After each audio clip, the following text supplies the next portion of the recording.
Welcome back. It's a new dynamic in the race for governor. Twice last week, we saw Democratic candidates Joyce Craig and Cindy Warmington teaming up at issue-based events, one on abortion and one on gun control, taking on the likely Republican frontrunner they could face in November, Kelly Ayotte. On the abortion issue, both Democrats are hammering away at the former U.S. Senator who is pro-life and voted that way consistently during her 6 years in Washington.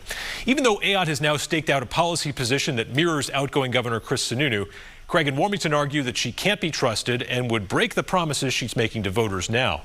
That prompted a response from Ayotte herself, who until recently had been maintaining a lower profile in this race. We know that Kelly Ayotte and Donald Trump will be a threat to women's health and our ability to access abortion because of their extreme track record. Kelly Ayotte is the most extreme threat to reproductive health care that New Hampshire has ever faced.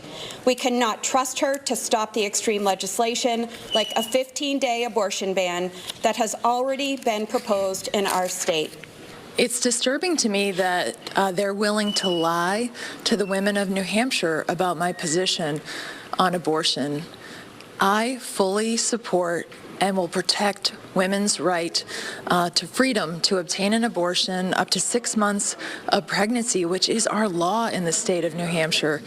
And our law also says that in the last 3 months, if God forbid a woman suffers from a medical emergency or their baby has a fatal fetal anomaly, they can still receive an abortion.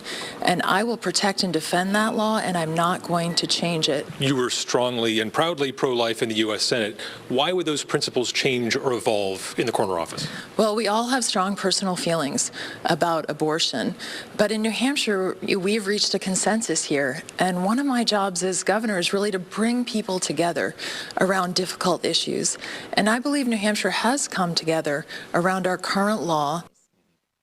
This is likely going to be one of the big points of contention in this race for governor, especially after the September primary. And it will be worth watching how long this loose alliance between Craig and Warmington lasts. Eventually, one of them will want to claim full ownership of the abortion issue in the Democratic primary.